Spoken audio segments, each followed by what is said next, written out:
ouvindo em 101.3 e também nos nossos aplicativos, porque ontem tivemos mais um dia de Enem, né? Foram realizadas as provas de Ciências da Natureza e suas tecnologias e matemática, considerado por muitos estudantes uma etapa bem difícil, né, do exame. Exige raciocínio lógico, interpretação de gráficos, domínio de conceitos aplicados, enfim. Para analisar a prova, apontar também o perfil das questões que tivemos ontem e os desafios enfrentados pelo candidato, estamos recebendo agora o professor Bruno Baraldo, que leciona no Colégio Santo Inês, também em cursos preparatórios aqui de Porto Alegre. Tudo bem, professor? Seja bem-vindo ao Conexão da Guaíba. Boa tarde. Boa tarde, Gutierrez. Tudo bem? Um prazer estar aqui conversando com vocês hoje, falando dessa prova tão importante, que é a prova do Enem, uma das maiores provas do mundo. Milhões de candidatos, então é um momento importante para os nossos estudantes aí que vêm se preparando ao longo do ano. E ela é realmente grandiosa, né, professor? Porque eu, por exemplo, vou contar não é novidade, né? Tô com a minha mãe hospitalizada e tal, e ontem eu vi uma enfermeira se despedindo e dizendo, tô indo pro Enem agora. Até brinquei com ela, boa sorte. Também fui num aniversário à tarde, também não se fazia presente, né? Parentes do aniversariante, porque estavam no Enem. Realmente, ela entrou no calendário de quem quer fazer faculdade, né, professor? Antes da gente entrar na prova, a prova em si, né, já é um evento que entrou para cursinhos, para escolas, né, que preparam, enfim, no ensino médio.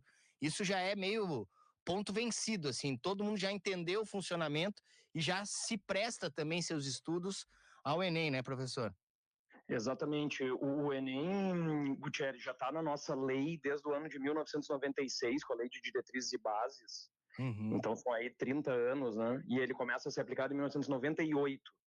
E já desde 2009 ele segue o modelo atual, com a matriz de referência nova, que houve uma mudança ali a partir de 2009. Então ele está consolidado como a maior prova do país. É uma coisa realmente, em termos assim, de logística e de preparação, é realmente grandioso, né? Porque a gente pensar numa prova que está sendo realizada por estudantes desde o sul do Rio Grande do Sul até lá, literalmente do Oiapoque ao Chuí, é realmente uma prova de um tamanho muito grande, que envolve um envolvimento, um investimento muito grande do governo federal também. E para os estudantes é uma realidade, né? Grande parte das universidades federais do país usam o Enem como prova para entrar, né, para acesso às vagas das universidades. A URGS aqui mantém o vestibular, mas dedica uma parte das suas vagas ao Enem. Então, ele é uma prova que, enfim, faz parte do planejamento do país inteiro, dos nossos estudantes. Bom, professor, e a prova em si de ontem, assim, qual foi a sua impressão? O que o senhor viu, né, geralmente sobre ela? É claro que o senhor, de repente, vai mais para as disciplinas que leciona, enfim, que é especialista, mas o que o senhor acha da prova como um todo de ontem? Dificuldade muito alta, era esperado? Olha, vou te falar basicamente com relação à prova de matemática. Eu trabalho também com a disciplina de filosofia. Sim. Que apareceu na semana passada. Então, na primeira semana passada, nós tivemos as provas de linguagens, humanas e redação. Uhum. E na prova de ontem, ciências da natureza e matemática, né? O retorno que a gente teve dos estudantes na semana anterior é que tinha sido uma prova mais difícil do que se esperava. Então, principalmente a prova de ciências humanas foi considerada por muita gente uma prova mais conteudista, enfim, cobrando conhecimentos bastante específicos, né? E essa era a expectativa que a gente vinha para ontem.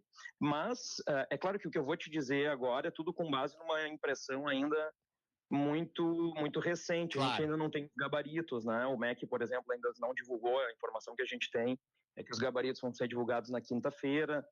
Os dados, depois das aplicações, só saem no meio do ano, que é nesse momento que a gente fica sabendo de fato como é que foi a prova, mas o retorno que a gente tem dos nossos estudantes, principalmente com relação à prova de matemática, que foi uma prova relativamente acessível dentro do que já se esperava em termos de competências e habilidades, né? A prova do Enem é sempre estruturada em cima da matriz de referência, que é conhecida há mais de 15 anos, e, em geral, foi tida como uma prova acessível, possível de ser feita. Agora, é claro, como é uma prova muito grande, são 45 questões, ela tem outras dificuldades, ela tem a questão do tempo que pega bastante, né? O cansaço, fazer 45 questões de matemática, depois física, química, biologia, é bastante coisa. Houve, sim, questões mais difíceis, Então, agora a gente tem que esperar para ver, de fato, como é que os dados vão no que eles vão nos dizer com relação a essa aplicação.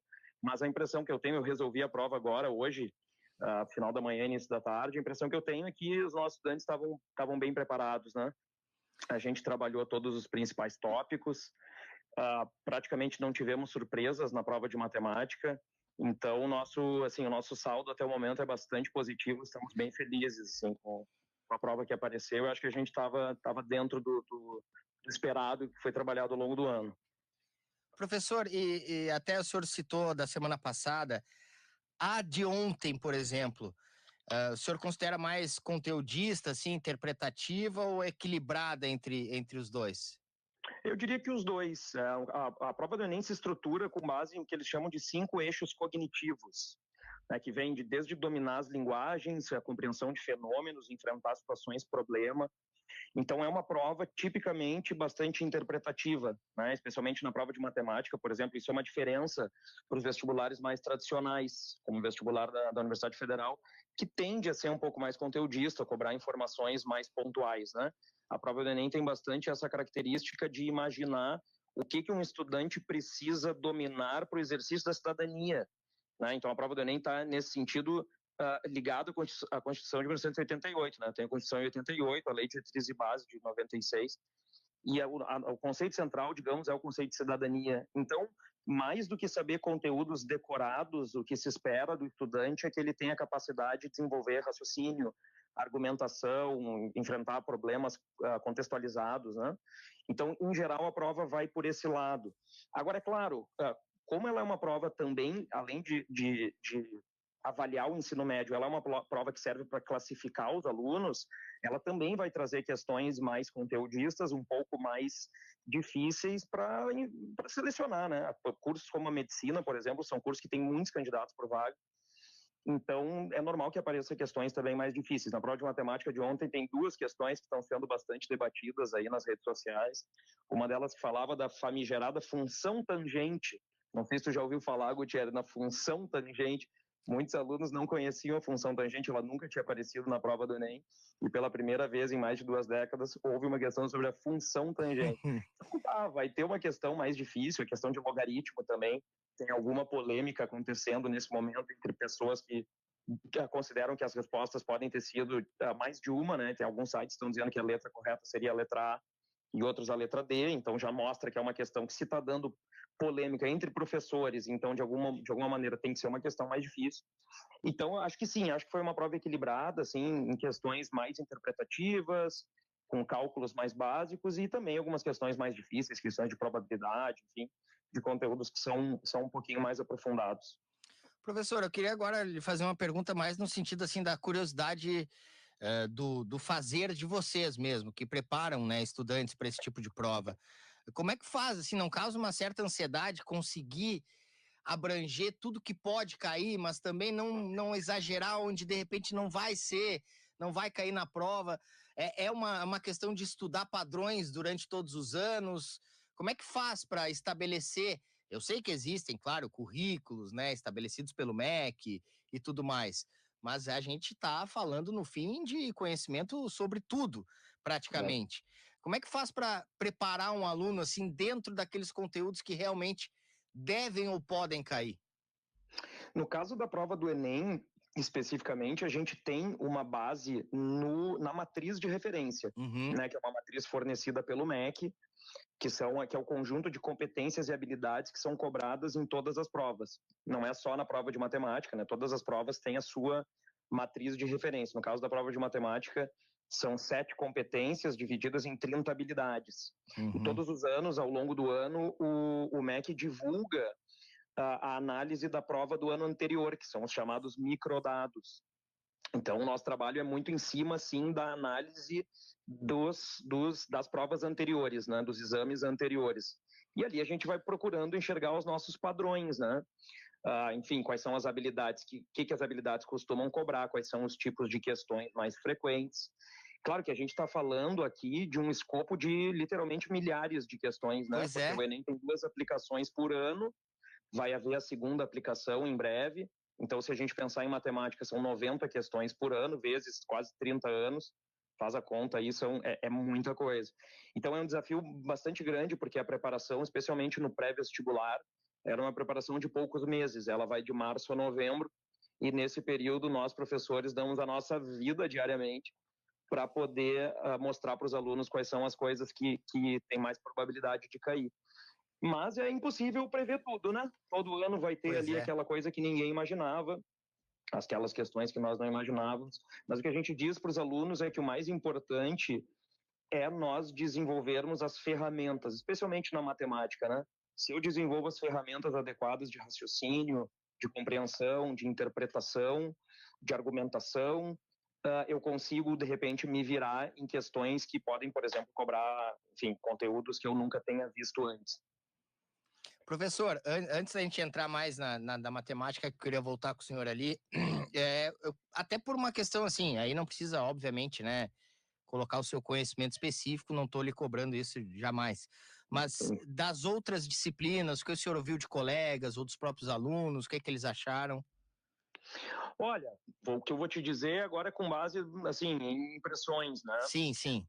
O que eu tenho escutado, principalmente com relação à prova da semana anterior, em primeiro lugar, foi aquilo que eu te falei com relação aos conteúdos terem sido um pouquinho mais específicos, né? Uhum. Eu vou te citar, por exemplo, questões de filosofia, que é a parte que eu conheço mais. Então, por exemplo, na semana passada, o Enem, para te dar um exemplo bastante específico, assim, uma das coisas que são cobradas na parte de filosofia é a chamada Escola de Frankfurt, que foram pensadores alemães do século passado, meados da década de 30, 40 e 50. E, em geral, quando se cobra a Escola de Frankfurt, se cobra os pensadores mais conhecidos, principalmente Theodor Adorno e Max Horkheimer. E aí o Enem cobrou Marcuse, que já é um cara menos conhecido. A mesma coisa com relação à filosofia francesa. Ao invés de cobrar o Sartre, se cobrou o Derrida. Então, nesse sentido, pegou muita gente de surpresa, porque, em geral, quando se faz a preparação, se pensa naquilo que é mais conhecido, mais comum, que aparece mais, né? E já na prova da semana passada, então, houve essas cobranças de coisas um pouquinho mais pontuais. Com relação à redação, o que eu tenho escutado é que, em geral, o pessoal considerou um tema assim, relativamente acessível, no sentido de que é um tema bastante atual, né? Para quem não lembra, a redação falou sobre a questão do envelhecimento da população brasileira. Esse é um tema bastante trabalhado, não só pelos professores de redação, mas também pelas ciências humanas, pela sociologia e pela geografia. Então, se espera que seja um tema bastante atual. Aliás, é um tema não só atual no Brasil, como se sabe, na Europa, enfim, em outros lugares do mundo, a questão do envelhecimento da população. Então, nesse sentido, acho que se esperava uma coisa, não foi uma coisa assim que pegou o pessoal de surpresa, né? Já com relação à prova de ciências da natureza, o que eu escutei hoje, questões de biologia relativamente tranquila, sempre, enfim, com alguma coisa mais difícil de genética, mas um comentário principal com relação às questões de química, que segundo muitos alunos foi bastante puxado. Para a gente encerrar, professor, na matemática, assim, seguiu as tendências que o senhor imaginava, questões mais longas e contextualizadas, como é já a característica do Enem, teve também aquela mais de raciocínio, de cálculo, para também dar essa separada, como o senhor falou, de selecionar os alunos. Sim. O que dá para falar? Olha, um pouquinho de tudo. Vou te dar lembrar algumas coisas que foram cobradas que são bastante clássicas. Primeiro, questões de interpretação de gráfico. Isso é uma coisa bastante tradicional. Uhum. Uma das competências da prova é justamente sobre isso, interpretação de gráficos e de tabelas, né, que são coisas clássicas. Depois, problemas de geometria plana, problemas de geometria espacial, cálculo de áreas, cálculos de volumes, problemas que envolvem escala, que também é uma das habilidades da prova. Depois funções, alguma coisa de funções, que normalmente são conteúdos um pouquinho mais difíceis, mas que apareceram ali na prova. Alguma coisinha de logaritmo, que foi essa questão que eu te referi, que foi um pouco mais complicada. Probabilidade, 2 ou 3 questões de probabilidade, análise combinatória, e depois questões bastante interpretativas, assim, envolvendo, por exemplo, cálculos numéricos.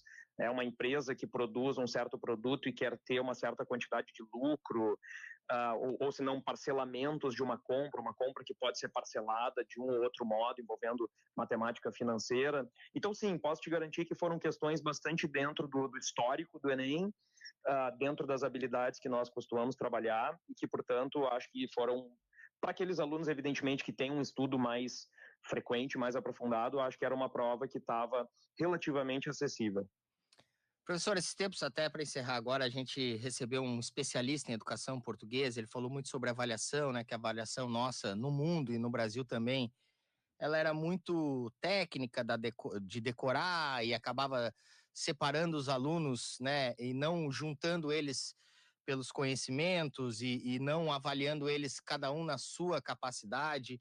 Como é que o senhor está vendo hoje, até porque é um professor de filosofia, né, vai para a parte até mais filosófica do ensino, como é que o senhor está vendo as avaliações hoje, tanto do Enem quanto na sala de aula?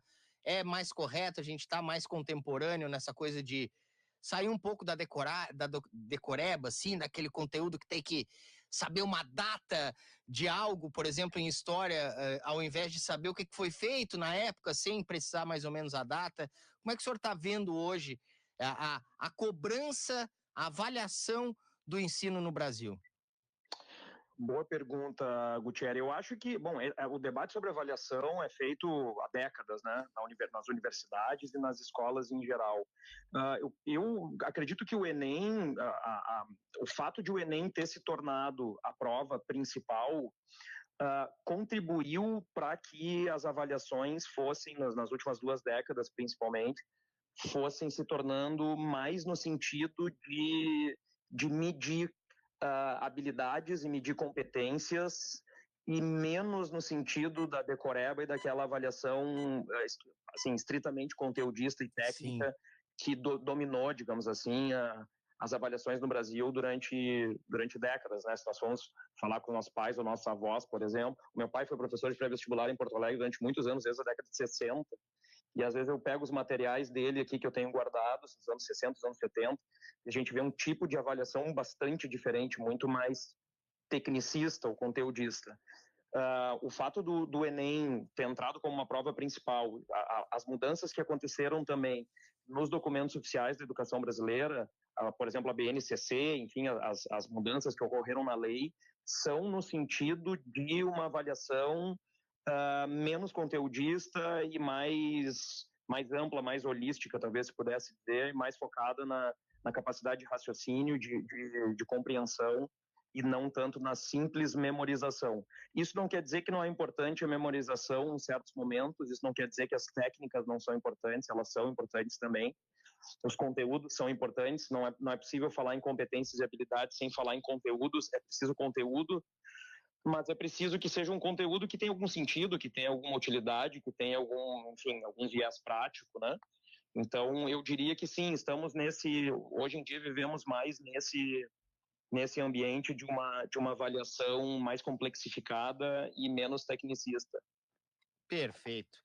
Professor Bruno Baraldo, professor de Matemática e Filosofia do Colégio Santinês, também de cursos preparatórios. Professor, muito obrigado pela gentileza de nos atender aqui no Conexão.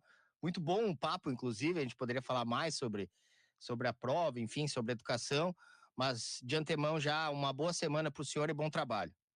Obrigado, Gutierrez. Mandar um abraço para meus alunos do Colégio Santinês, do Fênix Vestibulares, e dizer que estamos à disposição aí quando vocês quiserem conversar mais. Perfeito. Está aí o professor Bruno Baraldo conversando conosco sobre o Enem, o Exame Nacional do Ensino Médio, que foi realizado ontem a segunda prova no Brasil. Agora são 4:01. A gente vai para mais uma parada. Temos intervalo e já voltamos com mais Conexão aqui na Guaíba.